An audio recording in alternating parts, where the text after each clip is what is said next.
నమస్తే welcome to V3 news లక్ష్యం సమాజహితం ఇక వార్తల్లోకి వెళ్లే ముందు ముఖ్య అంశాలు పార్టీని నమ్ముకొని కష్టపడ్డ వారిని సమన్వయకర్తలుగా నియమించిన జనసేన టీడీపీ జనసేన కలిసికట్టుగా పోరాడాలి అన్న తోట రాజరమేష్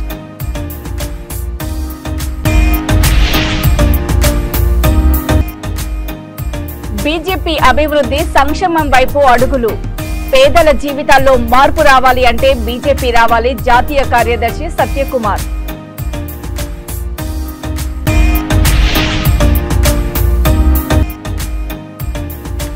వైభవంగా శ్రీ శివపార్వతుల కళ్యాణము అలరించిన అన్నమాచార్య కీర్తనలు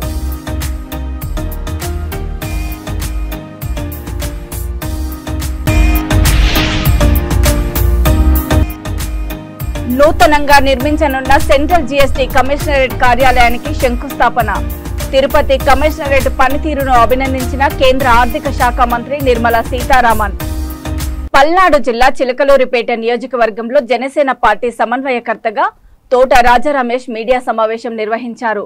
ఆయన మాట్లాడుతూ ఆంధ్రప్రదేశ్లో జనసేన పార్టీ అధ్యక్షుడు పవన్ కళ్యాణ్ 175 నియోజకవర్గాలకు సమన్వయకర్తలను నియమించారని 2019 నుండి ఇప్పటి వరకు పార్టీని నమ్ముకొని కష్టపడుతూ పార్టీకి సేవలు చేసేవారికి పెద్దపీట వేశారని భారతదేశంలో ఏ రాజకీయ పార్టీ ఈ విధంగా పార్టీకి కష్టపడ్డ వారికి సమన్వయకర్తలుగా నియమించడము కేవలము ఒక్క జనసేన పార్టీ వల్ల మాత్రమే సాధ్యమైందని కొనియాడారు.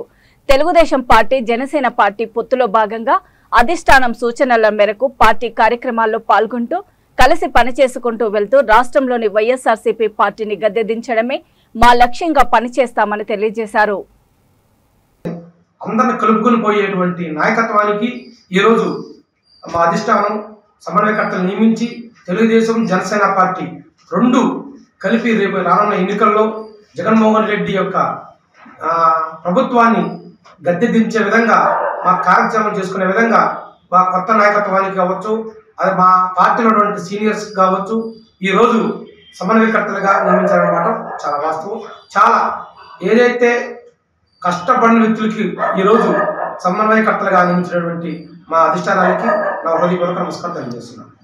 అంటే అలాగే అంటే వేరే పార్టీలతో పోల్చుకుంటే జనసేన పార్టీలో సమన్వయం జరిగిందంటారా? కంపల్సరీ జరిగిందండి. ఎందుకంటే డబ్బు ఉన్నా లేకున్నా ఎవరైతే పార్టీకి కష్టకాలం నుంచి నేను చెప్తున్నాను, పార్టీకి ఎన్నో రాజకీయ పార్టీలు చూసాం. అధికారం ఉన్నా లేకున్నా డబ్బుతో రాత్రికి వస్తారు, ఖర్చు పెడతారు. వారికి అనుకున్నది పార్టీలో రానప్పటికీ వెంబటనే వేరే పార్టీలకి అధికారం కోసం పోయేటువంటి సంస్కృతి మన రాష్ట్రంలో కావచ్చు దేశంలో ఎన్నో నాయకులు చూసాం. కానీ జనసేన పార్టీలో అనేటువంటి సంస్కృతి ఉండదు. మనం 25 సంవత్సరాలు పవన్ కళ్యాణ్ ఏదో సుదీర్ఘ జీవితంలో ఆయన చెప్పడం జరిగింది. నేను 20 సంవత్సరాలు నా జీవితాన్ని ఈ రాష్ట్ర ప్రజల కోసం త్యాగం చేయడానికి నేను సిద్ధంగా ఉన్నాను. అటువంటి ఆలోచనలు కలిగిన వ్యక్తులు ఈరోజు నాతో ప్రయాణం చేయండి అని మా పవన్ కళ్యాణ్ గారు చెప్పారు. ఆ దశలోనే 10 ఏళ్ల పాటు పవన్ కళ్యాణ్ గారి యొక్క ఆశయాలకు సిద్ధాంతాలు మించి ఈరోజు పార్టీలు పనిచేయడం జరుగుతుంది. వారికి సముచిత గౌరవించారని మాత్రం నేను చెప్పదలుచుకున్నాను. వైఎస్ఆర్ కడప జిల్లా పొద్దుటూరి సుందరయ్య కాలనీ వాసులు దాదాపు 300 మంది జాతీయ కార్యదర్శి సత్యకుమార్ ఆధ్వర్యంలో బీజేపీలో చేరారు. పొద్దుటూరు నియోజకవర్గ బీజేపీ కన్వీనర్ గొర్రెశ్రీను ఆధ్వర్యంలో జరిగిన ఈ కార్యక్రమానికి ముఖ్య అతిథిగా హాజరైన సత్యకుమార్ సుందరయ్య నగర్ వాసులకు బీజేపీ కండువా కప్పి పార్టీలోకి సాదరంగా ఆహ్వానించారు.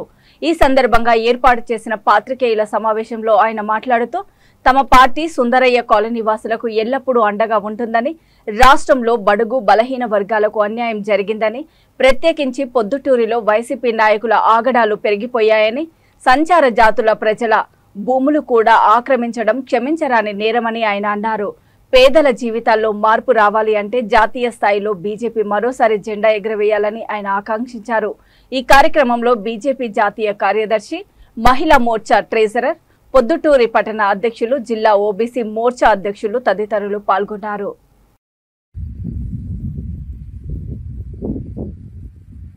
ఆయన మీ ముందుకు వచ్చినాడు. జిల్లా అధ్యక్షుడు ప్రభు కుమార్ గారు కూడా మీ ముందుకు వచ్చినారు. సో దానికి మీరు భయపడాల్సిన అవసరం లేదు. సమస్య ఖచ్చితంగా అది పరిష్కారం అయితే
అట్లే కూర్చోండి. సుందరయ్య కాలనీ పక్కగా ఉండబడిన 667, 668, 669 సర్వే నెంబర్లపైకి సుమారు 11 ఎకరాల భూమిని 1980లో 12-13 మందికి ఒక్కొక్కరికి ఎకరా 75 సెంట్లు, 80 సెంట్లు, ఎకరా 15 సెంట్లు అట్లా భూమిని కేటాయిస్తూ ప్రభుత్వం డీకేటీ ఉత్తర్వులు కూడా జారీ చేసింది. ఈ లబ్ధిదారులందరూ కూడా ఎస్టీ ఎరుకల కులానికి సంబంధించిన వాళ్ళు, సంచార జాతుల వాళ్ళు. అట్లా భూమిని తీసుకుని 1 ఎకరాలో కూడా వ్యవసాయం చేస్తూ సరైన జీవనాధారానికి సంబంధించిన ఆదాయం అక్కడ సమకూరకపోవడం వల్ల వాళ్ళు ఏం చేస్తున్నారంటే ఇటువైపు వ్యవసాయం చేస్తూ మరియు కుటుంబ సభ్యులు కూడా తమ వృత్తైన సంచార జీవన విధానాన్ని ఎన్నుకొని అటువైపు ఇటువైపు మళ్ళుతూ జీవిస్తున్నారు. అయితే వారికి కూడా తెలియకోకుండా సుమారు 20 సంవత్సరాల తర్వాత 2022, 2003 సంవత్సరంలో ఈ భూములు ఇదివరకు ఇచ్చిన డీకేటీ రద్దు చేయకుండానే మరొకరికి ఆనాటి రెవెన్యూ అధికారులు డీకేటీ పేమెంట్ కింద ఇస్తూ వాళ్ళు తిరిగి విక్రయించడానికి కూడా ఒక ఉత్తర్వులు ఇవ్వడం జరిగింది. దాని మీద కింద మీద పడి తర్వాత కూడా మళ్ళా అన్నమయ్య జిల్లా రైల్వే కోడూరు చిట్వేలు మండల పరిధిలోని రాజుకుంట పంచాయతీ మాదినేని సుబ్బారావు, సుశీలమ్మ దంపతులు సంకల్పంతో గ్రామస్తుల సహకారంతో నిర్మించిన నూతన శివాలయ ప్రారంభోత్సవంతో పాటు వైభవంగా శ్రీ శివపార్వతుల కళ్యాణము నిర్వహించారు. ఆలయ పండితులు వేడుకల్లో భాగంగా 3 రోజుల పాటు పలు కార్యక్రమాలను నిర్వహించారు. సాయంత్రం కళ్యాణోత్సవం విగ్రహాలను పురవీధుల్లో ఊరేగింపుతో పాటు అన్నమాచార్య కీర్తనలు ఆలపించారు.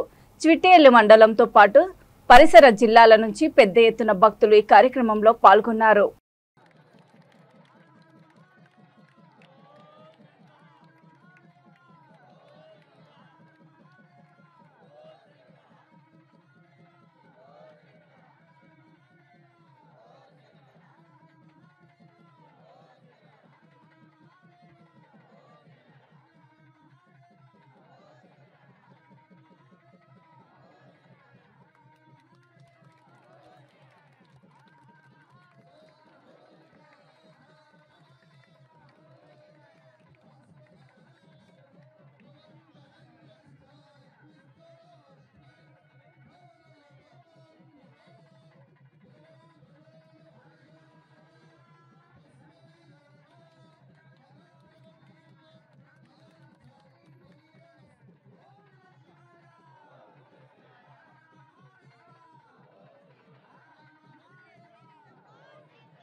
ఈసారి కార్యక్రమాన్ని చూస్తే ఈ చుట్టుపక్కల వాళ్ళన్ని కార్యక్రమాలు మిమ్మల్ని పిలిపిస్తారు వేణుగోపాల్ రెడ్డి ద్వారా.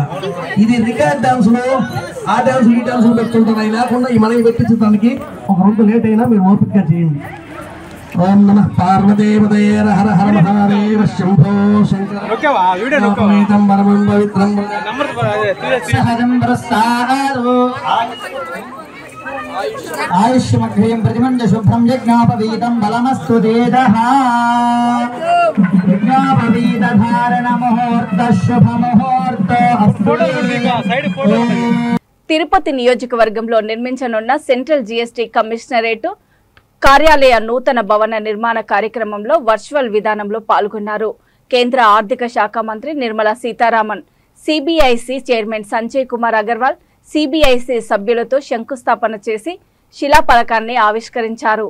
ఈ సందర్భంగా నిర్మలా సీతారామన్ మాట్లాడుతూ, తిరుపతి చాలా పవిత్రమైన ఆధ్యాత్మిక ప్రదేశమని, ఏడుకొండలవాడు కొలువైన ప్రాంతమని, నేడు తిరుపతి సిజిఎస్టీ కమిషనరేట్కు భూమి పూజ కార్యక్రమంలో వర్చువల్ విధానంలో పాల్గొనడం సంతోషంగా ఉందని తెలిపారు. Tirupati CGST commissionerate Vizag zonal chief commissionerate పరిధిలో ఉందని తెలిపారు.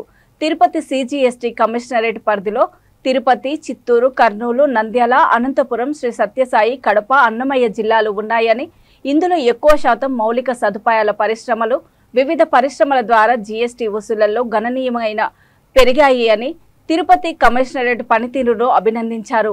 ఈ సందర్భంగా కేంద్ర రెవెన్యూ సెక్రటరీ సంజయ్ మల్హోత్రాకు శుభాకాంక్షలు తెలిపారు. ఈ కార్యక్రమంలో సిజిఎస్టీ, సిబిఐసి సీనియర్ అధికారులు, రాష్ట్ర ప్రభుత్వ అధికారులు మరియు వాణిజ్య పరిశ్రమల సీనియర్ మేనేజ్మెంట్ అధికారులు, శ్రీ సిటీ ఎండి రవి సన్నారెడ్డి తదితరులు పాల్గొన్నారు. Collection and trade facilitation. Thank you very much, sir. Now I request the Honorable Minister for Finance and Corporate Affairs, Srimati Nirmala Sitharaman ji, to please say a few words. Thank you very much for giving me this opportunity. I would have really loved to be there physically, but however, at least I'm joining in virtually. And talking of Tirupati, a city of great spirituality and devotion, it's an ancient town. It's been referred to in many of our Puranas and great literature. It's of course Tirumala, which has the great sanctity. However, Tirupati is the base from where the hills are, the 7 hills are accessed. To set up a commissionerate there, it's good that you're holding a small function for the foundation laying stones program, foundation stone laying program. Tirupati Central GST Commissionerate is of course a part of the Visakhapatnam CGST zone that oversees the indirect tax administration of the state of Andhra Pradesh. Visakhapatnam zone is a composite zone catering to tax administration of customs, GST and also central excise. It also discharges the customs preventive functions over the entire state that has 975 kilometers of the coastline. It's important to put in context the revenue which is being generated here. Total revenue from the zone last year was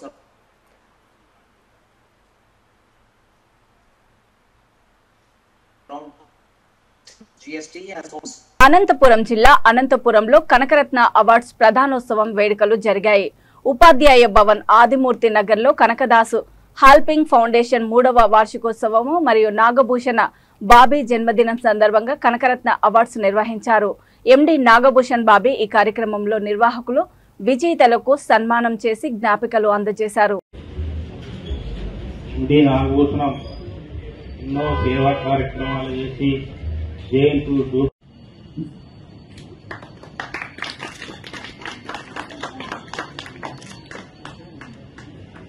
thank you నా. ఈ సందర్భంగా మీ మహాత్మ గౌరవనీయులు Sita Mahalakshmi madam గారికి, అదేవిధంగా ఈరోజు ఇలాంటి function ఏర్పాటు చేసి గత 3 సంవత్సరాల నుంచి మన ఎండి నాగభూషణ్ గారు రాష్ట్రంలోనే అన్ని నియోజకవర్గాల్లోనూ ఈ కన్వీనర్లు ఏర్పాటు చేశాడు.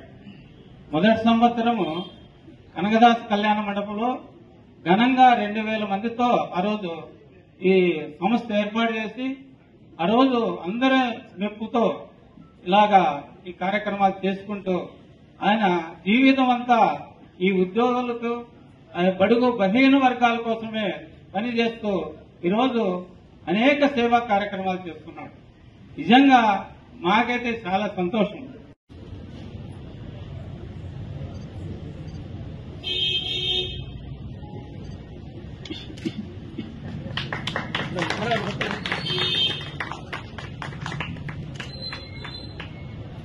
ఎందుకంటే నాలో అన్ని కష్టాలు కూడా పంచుకున్నారు. అన్ని విధాలా కూడా కేఎస్ ఫౌండేషన్ కు కులాలకు అతీతంగా అనే దానికి ఇది నిదర్శనం. ఈశ్వరయ్య,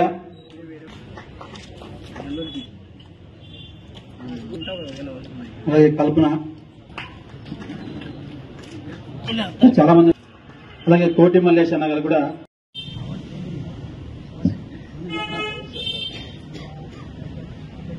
అనంతపురం జిల్లా ఉరవకొండ నియోజకవర్గం ఉరవకొండ పట్టణంలో మాజీ ఎమ్మెల్యే శ్రీ విశ్వేశ్వరయ్య ఆధ్వర్యంలో మండల ప్రజా పరిషత్తుగా ఎం నరసింహులు ప్రమాణ స్వీకారం చేశారు. ఈ కార్యక్రమంలో జిల్లా ప్రజా పరిషత్ చైర్మన్ బోయ గిరిజమ్మ, వైఎస్ఆర్సీపీ జిల్లా అధ్యక్షులు పైల నరసింహయ్య, ఎంపీ తల రంగయ్య మరియు మార్కెట్ చైర్మన్ ఎం సుశీలమ్మ పాల్గొన్నారు. ఒక క్రమశిక్షణ పద్ధతిలో ఏదైతే రాజకీయ పరమైన ఒప్పందం జరిగిందో ఆ ఒప్పందాన్ని గౌరవిస్తూ చంద్రమ్మ గారి స్థానంలో మళ్ళా నరసింహులన్న రావడం నాకు ఎంతో సంతోషాన్ని ఇస్తూ ఉంది. అప్పుడు ఈ ఒప్పందంలో నేను అప్పట్లో నాకు తెలియదు, నేను భాగంగా లేను. కానీ తెలిసిన తర్వాత జరుగుతున్న దాన్ని బట్టి నాకు చాలా సంతోషంగా ఉంది. ఎందుకంటే ఎక్కడైనా ఒక మాట అనుకున్నప్పుడు భూమి మీద మొత్తం సకల జలాచరాలు అన్నీ ఉన్నాయో అందరిలో కూడా మాట్లాడగలిగే మనుషులు ఒక్కరే, మిగతా ఏ ప్రాణులు మాట్లాడలేదు. ఆ మాటకి చాలా విలువ ఉండాలి. ఎప్పుడైనా ఒక మాట అనుకుంటే ఆ మాటకి విలువ ఉండాలి. ఆ మాటకి మాట అంటే మాట తప్ప మరవ తిప్పం అనేది మన పార్టీలోనే మనకి ఎక్కువ వినిపిస్తూ ఉంటుంది. మన పార్టీలో కూడా చాలా బలమైన నాయకులు ఉన్న చోట్ల కూడా రాజకీయపరమైన ఒప్పందాలు ఉల్లంఘన జరిగితే అది కొంచెం బాధగా ఉంటుంది. ఒక మాట ఇచ్చిన తర్వాత తీసుకున్న తర్వాత ఆ మాట నిలబెట్టుకోవాలి. ఈ పార్టీలో ఉన్న క్రమశిక్షణకి విశ్వన్న నాయకత్వానికి ఇది ఒక మచ్చుతురికగా నేను భావిస్తూ ఉన్నాను. ఆయన మళ్ళీ రెండో ఆలోచన లేకుండా ఇది చేయడం అనేది నాకు సంతోషాన్ని ఇస్తుంది. చంద్రమ్మ గారు కూడా మండలాధ్యక్ష పదవి స్థాయిలో ఉండి చాలాసార్లు కూడా ఆమె ఈ మండల అభివృద్ధి కోసం పాటుపడ్డారు. చాలాసార్లు చాలా సమస్యలు తీసుకురాగలిగారు, కొన్ని తీర్చగలిగారు. ప్రధానంగా ఇక్కడ చేనేతలు ఎక్కువ ఉన్న పరిస్థితి. చేనేతల కోసము క్లస్టర్ డెవలప్మెంట్లో ఒక స్కీమును ఆమె ప్రతిపాదిస్తే నేను పంపిస్తే సెంట్రల్ గవర్నమెంట్ నుంచి కూడా వచ్చింది ఉరవకొండకి. అందులో ఆమె శ్రమ కృషి కూడా ఉంది. ఇంకా అలాగే ఆమెకున్న అనుభవం ద్వారా అలాగే విశ్వన్న నాయకత్వంలో ఇంకా ఉన్న రాబోయే కాలంలో కూడా మరిన్ని మంచి పనులు జరగాలని కూడా నేను భావిస్తూ ఉన్నాను. వాతావరణం చూసినప్పుడు, రాజకీయమైన వాతావరణం చూసినప్పుడు మన అందరము ఒక గొడుగు కింద ఒక నాయకత్వాన్ని పనిచేస్తూ. జనసేన పార్టీ అధ్యక్షుడు పవన్ కళ్యాణ్ ఆదేశాల మేరకు తిరుపతి జిల్లా గూడూరు పట్టణంలోని తాళ్లమ్మ దేవస్థానం ప్రాంగణంలో జనసేన పార్టీ జిల్లా ఉపాధ్యక్షుడు చంద్రశేఖరరావు మరియు టీడీపీ మాజీ ఎమ్మెల్యే పాసిం సునీల్ కుమార్ అధ్యక్షతన జనసేన పార్టీ టీడీపీ ఆత్మీయ సమావేశం జరిగింది. ఈ సమావేశంలో గూడూరు నియోజకవర్గంలోని అన్ని మండలాల నుండి జనసేన పార్టీ నాయకులు, కార్యకర్తలు మరియు టీడీపీ పార్టీ నాయకులు, కార్యకర్తలు పాల్గొన్నారు.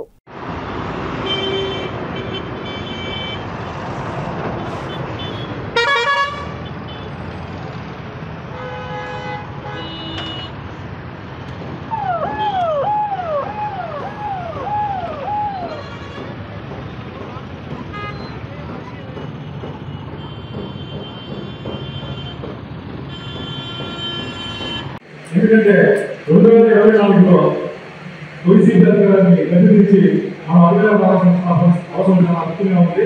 ప్రజలు అనేకమైన సమస్యలతో తలదెత్తున్నారు. ప్రతి గ్రామాలకు కూడా అనేకమైన సమస్యలు ఉన్నాయి. ఈ సంవత్సరం 5 పార్టీలు కలిసి జనరల్గా మనం పెద్దలు చేయగలిగితే ఖచ్చితంగా మనం అధికారం రావడానికి పెద్ద కష్టపడి కాదు. ఆఫీస్ గారికి మా పాప జనసేన పార్టీ నాయకులు కానీ కార్యకర్తలు కానీ ఎప్పుడు పిలిచినా వచ్చి గ్రామానికి అవకాశం తెలియజేస్తూ. తిరుపతి జిల్లా తిరుపతి కార్పొరేషన్ కెనడీ నగర్ పరిధిలోని 12వ డివిజన్లో ఆంధ్రప్రదేశ్కు జగన్ ఎందుకు కావాలి అనే అంశంపైన ప్రచార కార్యక్రమం నిర్వహించారు. ఈ కార్యక్రమానికి తిరుపతి శాసనసభ్యులు తిరుమల తిరుపతి దేవస్థానం చైర్మన్ భూమన కరుణాకర్ రెడ్డి ముఖ్య అతిథిగా హాజరయ్యారు. ఈ సందర్భంగా ఆయన మాట్లాడుతూ ఆంధ్రప్రదేశ్కు సీఎం జగన్ చేసిన సంక్షేమ పథకాలు మళ్లీ గెలిస్తే చేయబోయే సంక్షేమ పథకాలపైన వివరించారు. అనంతరము లక్ష్మీపురం జంక్షన్లో వైఎస్ఆర్సీపీ జెండా ఆవిష్కరణ చేశారు. ఈ కార్యక్రమానికి వార్డు అధ్యక్షులు క్లస్టర్ అధ్యక్షులు, జేఏసీ అధ్యక్షులు, వాలంటీర్లు, మహిళా సంఘాలు తదితరులు పాల్గొన్నారు.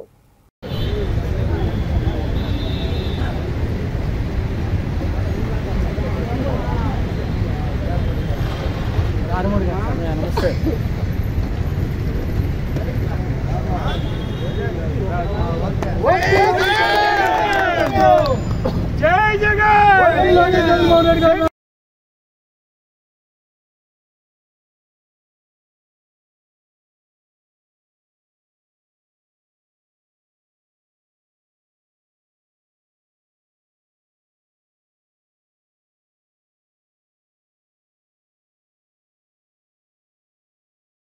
మొన్న నేను గెలిచినప్పుడు నాకు ఓట్లు వేసినటువంటి వాళ్ళ సంఖ్య 85,000 అయితే ఈ రోజున ఈ 1,700 కోట్ల రూపాయలు అందుకున్న వాళ్ళ సంఖ్య 2,10,00,000 మంది.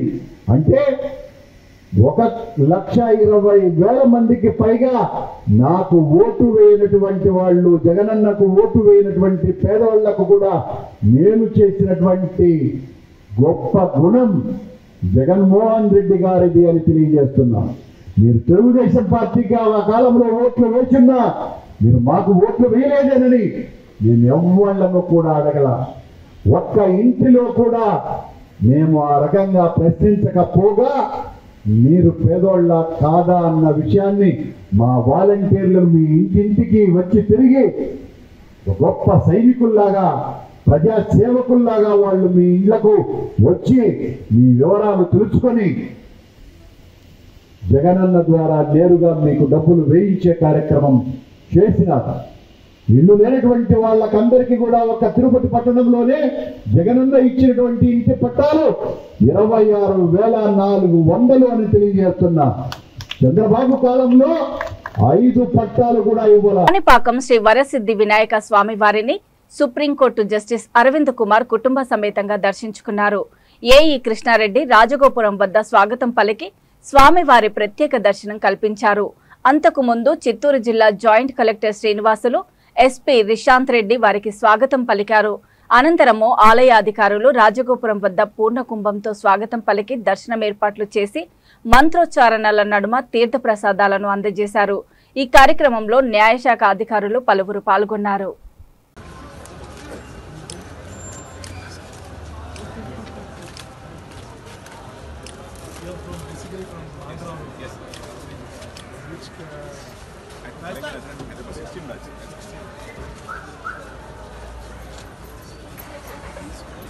శంకర్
పేద ప్రజలు అణగారిన వర్గాల అభ్యున్నతి కొరకు కులగణన కార్యక్రమాన్ని రాష్ట్ర ప్రభుత్వం ప్రతిష్టాత్మకంగా చేపడుతోందని ఆంధ్రప్రదేశ్ రాష్ట్ర సాంఘిక సంక్షేమ శాఖ మంత్రి మెరుగు నాగార్జున అన్నారు.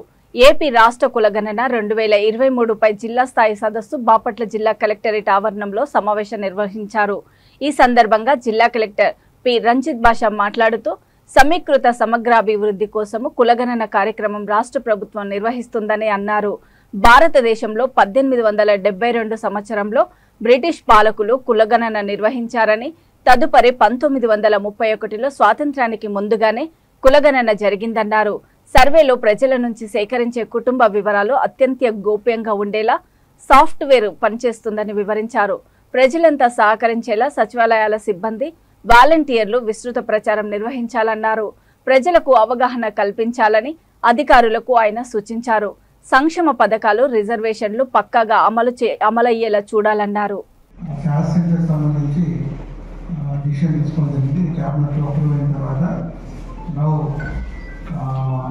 కులగణన అంటే క్యాస్ట్ సెన్సస్ అనేది 2023లో మనము టేకప్ చేయబోతున్నాం. దీనికి సంబంధించి మొదటగా అందరితో అంటే స్టేట్ వెల్ఫేర్ డిపార్ట్మెంట్ సంబంధించిన వాళ్ళు, అలాగే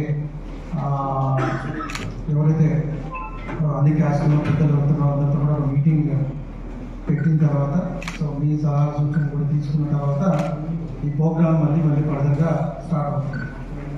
సో మీరు చూస్తే దేశంలో ఇప్పుడు 1931లో చివరిసారిగా మనకి క్యాస్ట్ సెన్సస్ అనేది జరిగింది.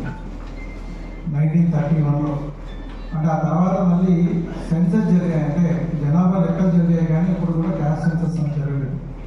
సో అప్పుడు 1931 అంటే అప్పుడు మనకి అప్పటికి ఇండియా విడిపోలేదు. పాకిస్తాన్ తర్వాత మిగతా బంగ్లాదేశ్ లాంటి దేశం కూడా ఏర్పడినప్పుడు అప్పుడు జరిగాయి. ఆ తర్వాత మళ్ళీ క్యాస్ట్ సెన్సస్ అనేది జరగలేదు.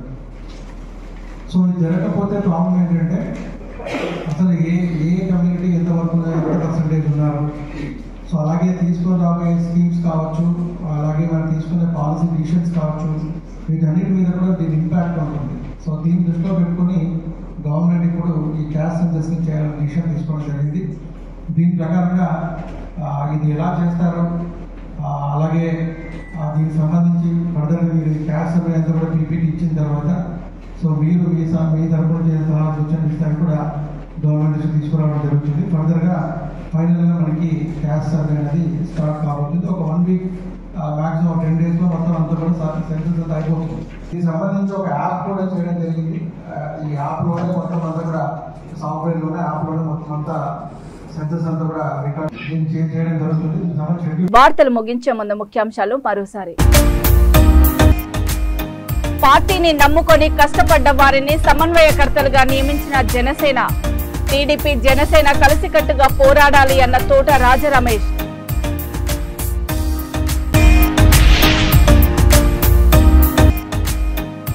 బీజేపీ అభివృద్ధి సంక్షేమం వైపు అడుగులు.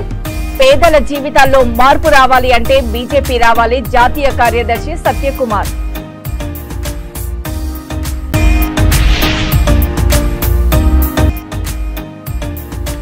వైభవంగా శ్రీ శివపార్వతుల కళ్యాణము. అలరించిన అన్నమాచార్య కీర్తనలు.